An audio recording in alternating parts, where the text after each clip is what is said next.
के इस वीडियो में हम आपको प्रोग्रामिंग लैंग्वेज के बारे में बताएंगे कि कैसे दो तरह की प्रोग्रामिंग लैंग्वेज होती है। एक होती है स्टैटिकली प्रोग्रामिंग लैंग्वेज और एक को हम कहते हैं डायनेमिक प्रोग्रामिंग लैंग्वेज। ठीक है, अगर आप प्रोग्रामिंग लैंग्वेज सीखने जाते हैं, सीख रहे हैं, तो आपको ये ज़रूर पता होना चाहिए प्रोग्रामिंग लैंग्वेज कितने टाइप का होता है।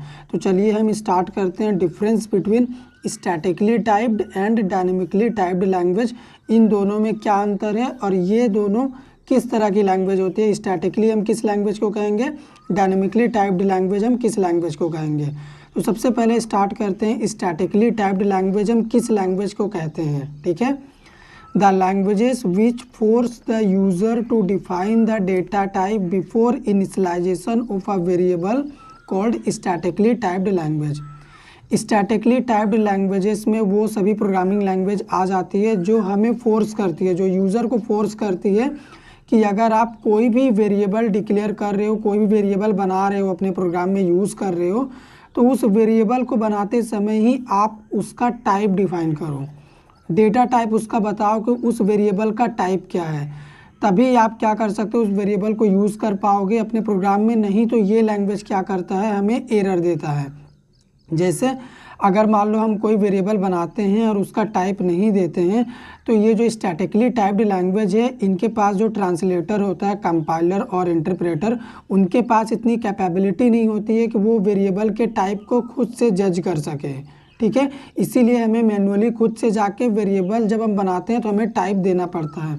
तो सबसे पहले स्टैटिकली टाइप्ड लैंग्वेज का हम कुछ एग्जाम्पल आपको यहाँ पे दे देते हैं। सबसे पहला है सी लैंग्वेज, फिर C++, उसके बाद जावा। ये जो तीन प्रोग्रामिंग लैंग्वेज है, इसको हम बोलते हैं स्टैटिकली टाइप्ड लैंग्वेज। इसे इसलिए ऐसा बोला गया है क्योंकि इन प्रोग्रामिंग लैंग्वेज में आप जब भी कोई भी वेरिएबल बनाएंगे अपने प्रोग्राम में यूज़ करने के लिए, तो आपको वेरिएबल का टाइप ज़रूर देना पड़ेगा। जैसे अगर मैं जावा का एग्जाम्पल लेके चलूँ, अगर मैं यहाँ पे लिख दूँ A=10 और मैंने क्या किया, इस ए को यहाँ पे प्रिंट करना चाहा, ए को प्रिंट करना चाहा, तो अगर इस प्रोग्राम को अगर हम रन करेंगे तो हमें एरर मिलेगा। क्यों? क्योंकि जावा प्रोग्रामिंग लैंग्वेज का जो कंपाइलर है, उसको ये नहीं पता चल पा रहा कि इस ए का टाइप क्या है। वो इस वैल्यू के हिसाब से इस ए का टाइप नहीं बता पा रहा है, क्योंकि जावा एक स्टैटिकली टाइप्ड लैंग्वेज है। इसीलिए यहाँ पे हमें क्या करना होगा, टाइप बताना पड़ेगा कि भैया ये जो ए है इसका टाइप इंट है और ये अब सिर्फ इंटीजर टाइप का ही वैल्यू ले सकता है, तो अभी ये प्रोग्राम सक्सेसफुली रन करेगा, इसका आउटपुट आएगा। लेकिन दूसरी तरफ आप आगे चल के इस तरह से भी नहीं कर सकते, सेम वेरिएबल में आप कोई स्ट्रिंग वैल्यू भी नहीं ले सकते। अगर आप फिर से ए को प्रिंट करेंगे तो फिर से जावा कंपाइलर क्या बोलेगा कि आप ऐसा नहीं कर सकते, क्योंकि आपने जो ये ए वेरिएबल बनाया था, इसका टाइप आपने इंटीजर दिया है जो कि फिक्स हो चुका है। ये केवल इंटीजर वैल्यू को ही एक्सेस कर सकता है, आप इसमें इंटीजर वैल्यू ही ले सकते हैं। आप आगे चल के इसमें अलग तरह की स्ट्रिंग वैल्यू नहीं ले सकते। तो ये होता है स्टैटिकली टाइप्ड लैंग्वेज। मैं आपको प्रैक्टिकली प्रूव करके दिखाऊंगा। उससे पहले हम क्या करते हैं, अपना सेकेंड पोर्शन भी आपको समझा देते हैं बढ़िया से। डायनेमिकली टाइप्ड लैंग्वेज क्या होता है, The languages in which the data type is not compulsory and it's optional called dynamically typed language। Dynamically typed language में वो सभी प्रोग्रामिंग लैंग्वेज आती है जिनमें डेटा टाइप लिखना कंपलसरी नहीं होता, वो एक तरह से ऑप्शनल होता है। उस लैंग्वेज को हम डायनेमिकली टाइप्ड लैंग्वेज कहते हैं जब भी हम कोई वेरिएबल बनाते हैं तब। जैसे अगर इनमें हम प्रोग्रामिंग लैंग्वेज का एग्जाम्पल लें, सबसे पहला नंबर पर क्या आता है, पाइथन। उसके बाद आप क्या ले सकते हैं, जावा स्क्रिप्ट। इसके अलावा भी और भी प्रोग्रामिंग लैंग्वेज है, पर हम दो को ही लेके चल रहे हैं। ठीक है, पाइथन और जावा स्क्रिप्ट। तो अगर हम बात करें पाइथन की यहाँ पे, तो पाइथन कैसे डायनेमिक प्रोग्रामिंग लैंग्वेज है, डायनेमिकली टाइप्ड लैंग्वेज है। मान लो हमने यहाँ पे लिखा A=10, ठीक है, और हमने क्या किया, ए को प्रिंट कर दिया, तो पाइथन क्या बोलता है, कोई दिक्कत नहीं है, आपका आउटपुट आ जाएगा, कोई प्रॉब्लम नहीं है। क्योंकि पाइथन के पास जो ट्रांसलेटर है, वो इस वैल्यू का जो टाइप है ना, इस वैल्यू के हिसाब से ही, इस वैल्यू से ही वो पता लगा ले रहा है कि इसका टाइप क्या होना चाहिए। वो बता देगा कि इसका टाइप इंट रहेगा। अगर मान लो आगे चल के हमने सेम वेरिएबल में यहाँ पे लिख दिया राम, उसके बाद फिर से हमने क्या किया, प्रिंट किया वेरिएबल ए को, तो पाइथन बोलेगा कि अभी भी आपका रिजल्ट आएगा राम। लेकिन अभी यहाँ पे ए का टाइप क्या आ चुका है, स्ट्रिंग हो चुका है, क्योंकि जो पाइथन प्रोग्रामिंग लैंग्वेज होता है वो इस वैल्यू से पता लगाता है वेरिएबल का टाइप। इसमें जो ट्रांसलेटर होता है ना, इंटरप्रेटर, तो वो क्या करता है, वो इस वैल्यू से पता लगा लेता है। सबसे पहले उसने बोला ए का टाइप इंट है, 10 प्रिंट कर दिया। फिर हमने ए में स्ट्रिंग वैल्यू डाल दिया तो स्ट्रिंग भी प्रिंट हो गया। अभी इसका ए का टाइप अगर चेक करोगे आप तो वो स्ट्रिंग बोलेगा, क्योंकि लास्ट वैल्यू इसमें स्ट्रिंग है। तो चलिए सबसे पहले हम इसका प्रैक्टिकल जावा प्रोग्रामिंग लैंग्वेज का प्रैक्टिकल स्टैटिकली टाइप्ड लैंग्वेज की तरफ से करके दिखाते हैं। उसके बाद फिर हम बाद में पाइथन प्रोग्रामिंग लैंग्वेज का एग्जांपल लेके डायनेमिक का भी आपको प्रैक्टिकल शो करके दिखाएंगे। स्टैटिकली टाइप्ड लैंग्वेज का एग्जांपल प्रोग्राम बनाने के लिए हम जावा प्रोग्रामिंग लैंग्वेज का यूज़ कर रहे हैं। तो अगर हम यहाँ पे लिखें a = 10, उसके बाद क्या करें, सिंपली इस a को हम प्रिंट करना चाहें तो उसके लिए हमें लिखना होगा system.out.print, और हमने a को प्रिंट कर दिया।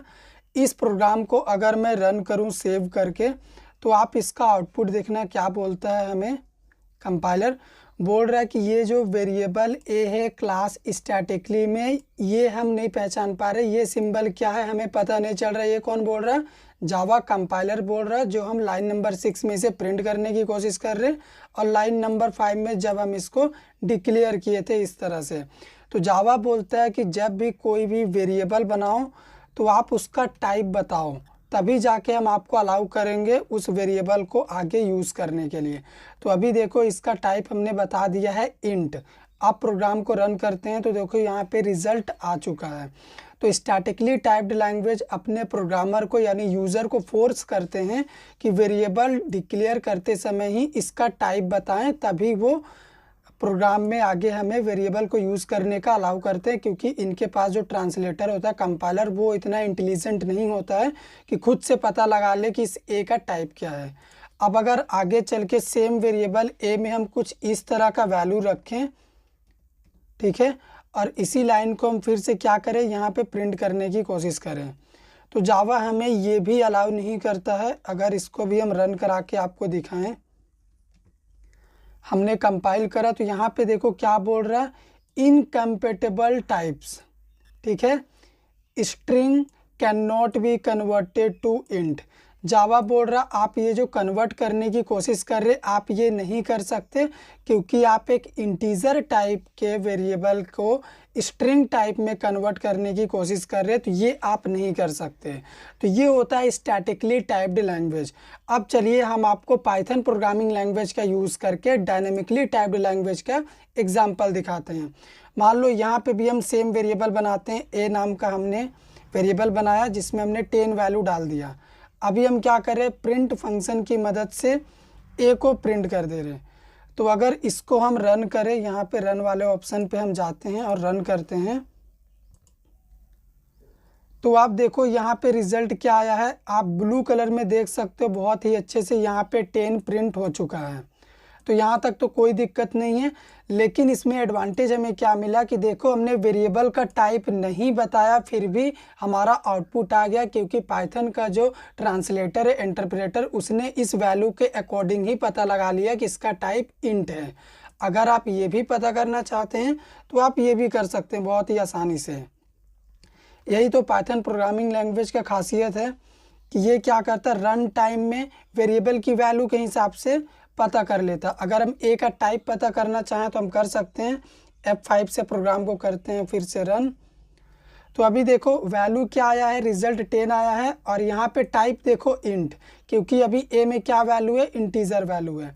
अब इसी तरह से हम चाहें ना अपने प्रोग्राम में सेम वेरिएबल में अलग तरह की वैल्यू भी ले सकते हैं। जैसे ए वेरिएबल ही रहेगा, लेकिन इसमें अभी हम क्या कर रहे हैं, स्ट्रिंग वैल्यू डाल दे रहे एक राम नाम, ठीक है, राम एक स्ट्रिंग है जो किसी का भी नाम हो सकता है, और हम उसको प्रिंट कर रहे हैं और उसका टाइप भी हम चेक करके आपको बताएंगे। प्रोग्राम को करते हैं रन। तो अभी देखो सबसे पहले 10 प्रिंट हुआ है, क्योंकि ये वाला ए प्रिंट हुआ और उसका टाइप बता रहा इंट। उसके बाद ये भी प्रिंट हो गया, राम भी प्रिंट हो गया यहाँ पे देखो, और इसका टाइप क्या बता रहा, str मतलब स्ट्रिंग। तो यहाँ पे रन टाइम में डिसाइड हो रहा कि वेरिएबल का टाइप क्या है। लास्ट में इस वेरिएबल ए में हमने एक स्ट्रिंग वैल्यू होल्ड कराया, तो इसका टाइप चेंज हो गया स्ट्रिंग, अब इसका टाइप स्ट्रिंग ही रहेगा। तो पाइथन में जो ट्रांसलेटर होता है वो वैल्यू से ही पता लगा लेता है कि वेरिएबल का टाइप क्या है, और ये प्रोग्रामिंग लैंग्वेज हमें फोर्स नहीं करता है कि जब हम वेरिएबल बनाए तो हमें इस तरह से इंट लिखना ही पड़े। बिना हम वेरिएबल का टाइप डिफाइन किए भी इसमें काम कर सकते हैं। तो ये होता है डायनेमिकली टाइप्ड लैंग्वेज का एग्जाम्पल।